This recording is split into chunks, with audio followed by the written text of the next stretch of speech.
and a master's. She is a strong advocate for student success, and she was hired about a week and a half ago. She will be working with our dashboard that I'm going to but I'm going to be able to share with you a little later. It's called IntelliBoard. It's embedded inside of Moodle Rooms, and once we have that go live, I'll do a training with everyone to show you how you can leverage that for your own identification of students who are at risk. And not the ones so much that are not doing well in school, it will, in coursework, that will be identified, but also the students that are not engaged, spending as much time in the system. Our system right now does not give us the robust nature that we were looking for in terms of data. So we'll discuss that a little bit later as well. So team is growing.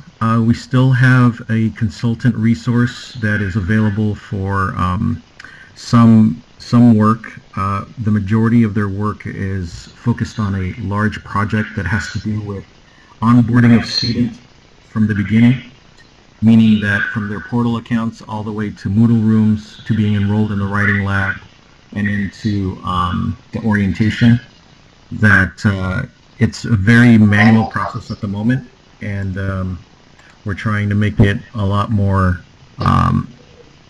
automated. Oh, Anna has joined our meeting. Anna, would you like to introduce yourself to everyone? We have about 11 faculty members on the call. Hi everyone, my name is Anna McNorton. I'm the Online Campus Director. Nice to meet all of you. Nice to meet you as well. Thank you, Anna. I will let you chime in a little bit about the invoice processing. It'll come up a little bit later in our agenda. So everyone can see my screen, correct? Yes. Okay. Yes, that's good. So I just see a blank. I don't see anything on it. Who is that? It's Dawn. Who else has tech problems at once? Oh, Dawn. I know. Let me unshare. I'm going to stop sharing for a second, and that might help. And I'm going to reconnect the sharing and see if that works for you.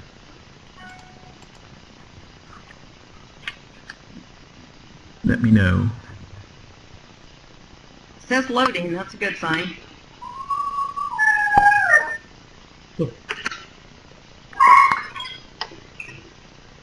Okay, so we'll go. Still don't see anything. I'm on Safari, not Chrome. I wonder if I should switch. You can try switching. That might help. I have more success with Chrome. I know Safari is a Mac product, but it should be supported as well. Yeah, it should be. We have had some problems with Skype, and I am going to request that we as the online folks have another web conferencing tool. I've worked with Zoom and some other ones that seem to be pretty stable. Skype isn't as reliable as we would like it to be. So we'll just kind of trudge forward a little bit. What I'm going to do, everyone, if you don't mind, hopefully this will go through. I'm going to attach the meeting minutes to the meeting invite, and then hopefully that'll help. So you might get that in a few seconds. Just bear with me for a minute. For using the Skype, this is Natasha. I typically, enter the meeting through the calendar. For some reason, that works for me. And 2, when I download the link web application, I always restart my computer before I enter Safari. So it took me a little bit of extra time to get in the meeting, but those 2 approaches seem to work. Okay, that's great to know. Excellent. So I just resent the invite. So for those of you that might not be seeing my shared screen, I just sent you the notes. I mean the minutes, the agenda. All right. So let's go ahead and move forward. The previous minutes from the December 2017 meeting were sent out. I think maybe within the week after. So those are for your review. Again, let's do some policy review and one update. So for attendance, remember that's the equating of participation, and that needs to be active participation. So it needs to be attempting or completing a quiz, participating in a discussion, participating in a forum, and submitting an assignment. So what the online registrar Vanessa and I both realized was that if the instructor doesn't grade the assignment, it doesn't show up in our report as having been completed. So there are two parts to an assignment. There's the student submission, but there's also the feedback or the grading from the instructor. Now, when Vanessa reaches out and asks if a student has participated, that's why you might see that it was submitted, but if it's not graded, it doesn't show up on our system as being attendance. Does that make sense? Anyone? Yes. Yes, Okay. yes. Yes, it makes sense. Yes, that makes sense. All right. Just be mindful that timely grading within a week is what's needed and required, and it also helps Vanessa cut down on that follow-up with, did a student participate? And I really appreciate, and Vanessa appreciates everybody's emails. They're being turned around within a 24-hour period for our ad drop. Usually those emails are coming from her on Mondays and Tuesdays. So thank you for that. Remember that we do not have excused absences in our program, but we do allow leaves of absence if a student submits the proper paperwork. Okay? So again, I think the faculty have done a great job of not having to make the decision as to whether or not this needs to be an LOA. It's best if you just forward that information to Vanessa and myself and Leilani, and we can determine in communication with the student if it's an LOA.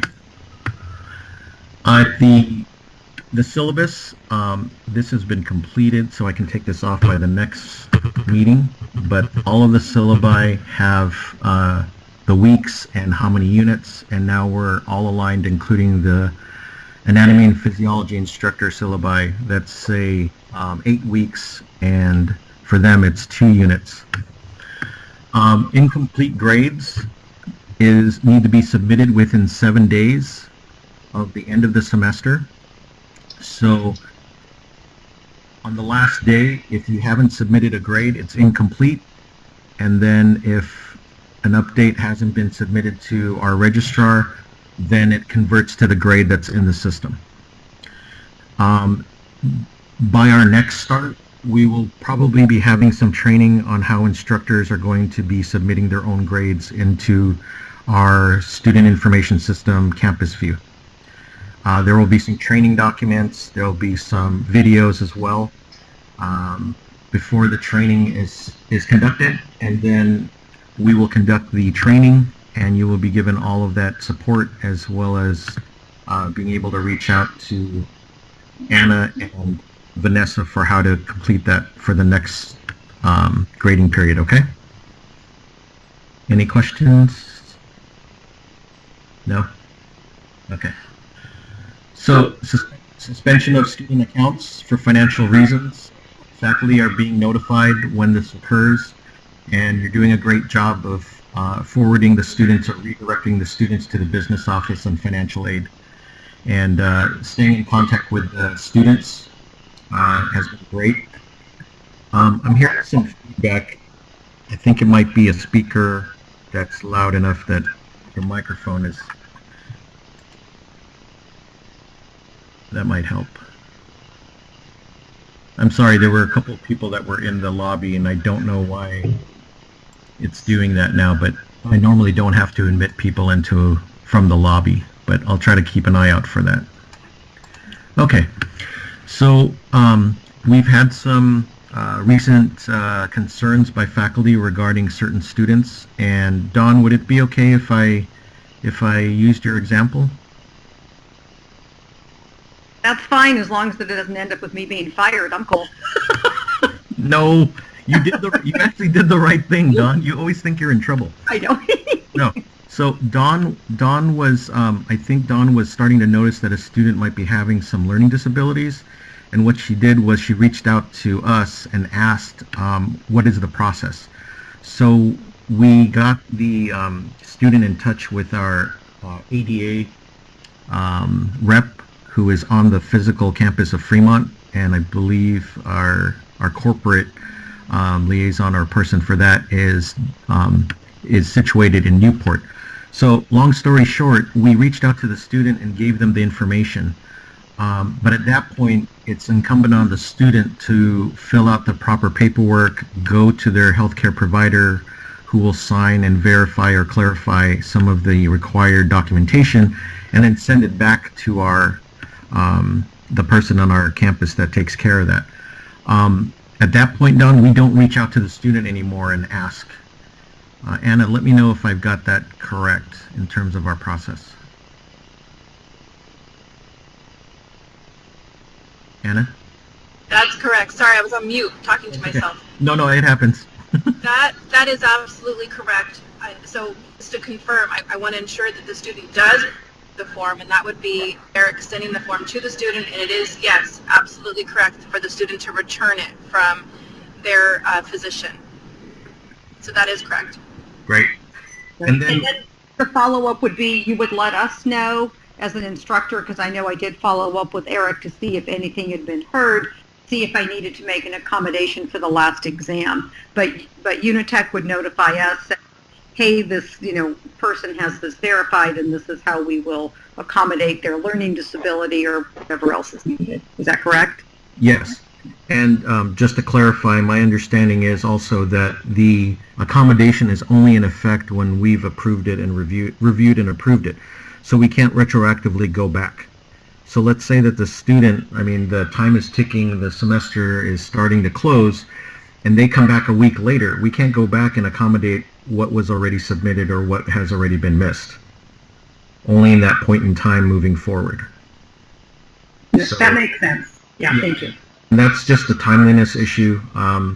We have had some issues in the past where a student had an accommodation, was given a reasonable accommodation, but then asked for additional accommodation, and that wasn't reasonable considering that it would have almost been like regrading the whole semester. So again, once it gets processed on our side and is sent to the student, it is the student's responsibility. And I'll just reiterate that we do not, faculty should not remind the student about it, because at that point they may be in crisis and we don't want to magnify the issue, whatever it may be. Okay? There's a request form that when you reach out to us, we will send to the student, or the ADA coordinator will reach out to them with. So I don't post it on our website. I don't send it to the instructors. It will be something that is handled on the administrative side. So just to be clear, if you feel as though you were missing something, you can always reach out to me or Anna about that. It might be something that we are discussing on the side with the student and won't necessarily include you until it's time, okay? All right, so just to review our invoicing process, this is a bi-weekly time frame covering the previous 2 weeks, and it's from Monday to Sunday to reflect attendance and participation in Moodle rooms. Now, I know that we've had some discussion about the textbook having assignments and how that translates to grading in Moodle rooms. And I believe Bruce was kind enough to volunteer to be our pilot project, but I found out through Moodle rooms, or actually our textbook, the majority of our textbooks are through Cengage. We found out that they've known that their LTI has not been 100% reliable, and I was not very happy with that. But they are going live with an LTI 2.0 for their gradebook, and so that's not going live until May. We would be able to do kind of a patchwork workaround that isn't 100% and would still be vulnerable to not translating the correct or any kind of grades. But I wanted to bring it to the faculty. Do you want to do all that work for the next 2 months? Actually, this is more for Bruce. on something that may not be part of what the deployment of the 2.0 in May will be. So I didn't want to burden you with all this work and then find out that it's not even close to what would be needed or required for May. Right. I would prefer to wait, and I'll just submit the grades manually like, we have been. Yeah. So so what that means for us right now is that if you have any assignments that are in your external resource, like a textbook, so if your textbook is a little more interactive and you have assignments that are built in the textbook, you're going to have to go in there and verify that the grades are reflected in the Moodle Room gradebook. So for instance, a Cengage or MindTap assignment needs to be verified that that grade, or you might have to manually enter it into Moodle Rooms. Okay? In May, they're going to release a conduit or a tool that's going to integrate into Moodle Rooms and allow us that verifiable and hopefully stable process. So that's why when I first came on board, I made a gentle and strongly recommended request that you build assignments in Moodle Rooms versus in the textbook resource, because I knew that there was a vulnerability there for grade stability. So if you have any more questions about that, you can email me and Leilani, and we'll kind of guide you through what that process looks like. But more to come about that. Oh, sorry. Back to the text. I mean, to the process of invoicing. I'm sorry. I had coffee way too early this morning. So our 2 weeks cover from Monday to Sunday to reflect attendance. These are now going to be submitted to Anna McNorton, and her email is on the agenda that I'll send out a couple days from now after the meeting tomorrow. And then she will verify, clarify, and then ask for any updates or maybe make some modifications and then send those to you for your review. And then from there, she'll be sending them, forwarding them to accounts payable. And there have been delays because of accuracy of information and logistics. And unfortunately, I did some, and I'm going to be transparent with the faculty as well, but there has been some personnel changes. Last year when we were having some challenges, it was because of personnel changes. And at this point in time, there are some personnel changes, some learning curves, and I'm still trying to work with Anna and that department to make sure that those are turned around in a timely manner. Okay? Can I give a shout out to Anna? She did a really good job. This is Dawn again. Yeah. Of finding an error within the template that actually I was shorting myself money, and she found it. I didn't even notice it. And so I have to give her a shout out for really looking, being thorough, correcting that, and making sure that I was paid correctly. So thank you, Anna. Oh, you're so sweet, Dawn. Thank you for that. Yeah, so that was actually a very good catch, and thank you, Dawn, for recognizing that. Anna does a lot of work on the sidelines in the background. She is really streamlining the process with our online personnel as well as our online processes. So Natasha at the beginning had said that she's noticing some engagement and some increased participation by the students. It's a concerted effort by everyone, and with Anna joining the team and Christine now joining the team, there's going to be more of that. Unless, I think for those of you that have been with Unitek for a while, you've noticed that you've been kind of out there operating at a high level, but almost on your own for a little while. Not that you weren't supported, but sometimes because there wasn't a lot of personnel, there wasn't as much communication, or sometimes the process would break down and you wouldn't really know about it. So having Anna has been a great addition. It's been a huge amount of work on her end. So again, those things will continue to improve. So thank you for that, Don. Thank you, Anna. So moving on to end of the semesters. So grades will be submitted to Vanessa, myself, and the academic program coordinator for issues that are of a procedural or in operations, you can always include Anna and myself, but primarily operations will be handled by Anna and academics will be handled by myself. And then together she and I will work together to fill in the blanks when it comes to the gray areas in between. So preparation time, just to remind you, it's up to 3 hours per course unit. For example, a 3-unit course would be 3 hours per course unit, and then it would equate to 9 hours of preparation time. And on the template, it does have a selection for that. When we have time open for the master courses, it's to update content so that you don't have to go into the course sections. You make slight adjustments or you can overhaul the entire master course. A few of you have identified courses or content that you liked in a previous course section, and I've replaced the master course with those. Okay. I have a question about that. Sure. Who's this? It's Deborah. Hi. Hi, Hernani. Hi, everyone. How often should we update our master courses? Well, when you're contacted that you have a course assignment in a semester, then that's when it starts that you should be updating those master courses. So when would there be an assignment that would need updating? Just periodically or every semester? Per our calendar, instructors that have assignments are sent out an email, and they're given a process a 4-week prior to the semester start process, and what requirements are required. Right, but if no updates are needed, that's fine too in a master course, or if I'm there's sorry, no updates can you repeat that? My audio cut out for a second. Oh, sure. Is there always updates needed to a master course each semester? Or sometimes No, just only the if material, you're okay. sent an email that you have a course assignment coming up. And then there's always going to be an update to the master course, or sometimes we can just keep it as is? Well, I know for me, sometimes I typically change some of the assignments every other term because students tend to get wise. They talk to each other. So, and then also I try to have my questions to be more personal reflection, and I don't typically change those as often.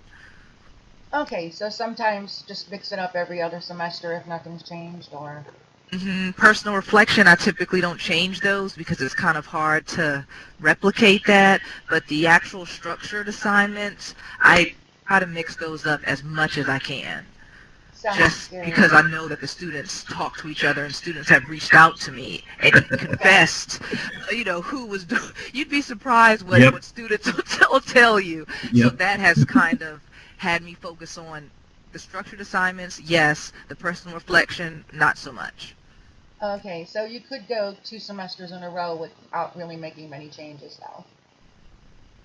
I've done that before. Okay, thanks, guys. So just as a reminder, when you update your courses, that the intent from the beginning of my time with Unitek has always been to increase student engagement and to stay consistent with what the expectations are for that. So I think we've reviewed this during other faculty meetings, that we need to have videos and interactive exercises or activities beyond what just the assignment is. So if your course is only containing a quiz and nothing else during that week, it probably needs to have a few more resources inserted, and especially with an 8-week semester, it's incumbent upon the instructors to really look at how much engagement is being put forth in front of the students.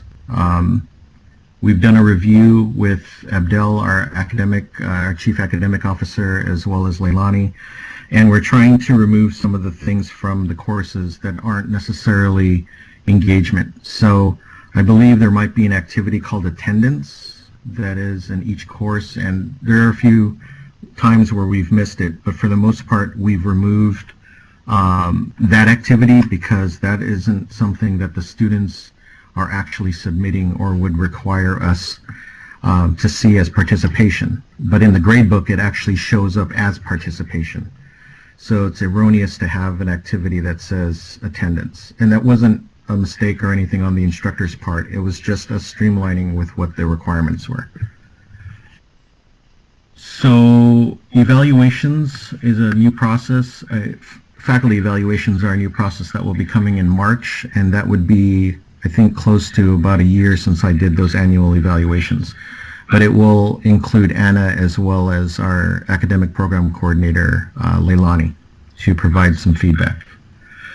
Let's talk about accreditation. So we're working on an ACCSC letter that was sent to us regarding our BSN program, focusing mostly on completion rates. Our completion rates have increased since the time that they are scrutinizing. So they're looking at October 2014 to September 2015.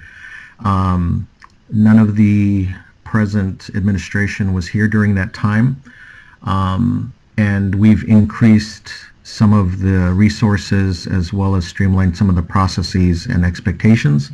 So that is what our response has been and will be when we submit this response in 2018. We are only looking at what we've done since, because we can't speak to what was done in the past, and I think that's a little unfair to speak about the past when we weren't there. So our approach is that we're talking about the improvements we've done, the training we've done with the faculty, the other tools that we're looking at to increase engagement, as well as to look at how we can help our faculty be there more for our students, and also to raise the expectations and be very clear about what the expectations are for our students. So Anna is working on a large piece of this part for the ACCSC response letter. Any questions about that so far? Okay. So letter B is our CCNE, our accreditation for our RN to BSN program. We did submit a continuous improvement plan report in 2017, and I reported that no news is good news. But in January of this year, we received 2 letters that had some updated questions. Now, I believe Carmen might be on the phone and Lynette's on the phone. And so what's odd about the letters, there were 2 letters. One was dated January 2018, and one was dated February 2018. And so Carmen and Lynette, if you're on the call, just listen to what I have to say first, and you'll understand what I mean by the confusion. They were both from a meeting that was held in August 2017. Now, for those of you that are familiar with CCNE accreditation, that is a really long time for them to send out these letters, which I know that they've had some administrative and leadership changes at the CCNE office in Washington, D.C., but that doesn't really help our cause, because our January letter is due April 1st, 2018, which I am presently working on with our consultant, and the February 2018 letter is due May 25th, 2018.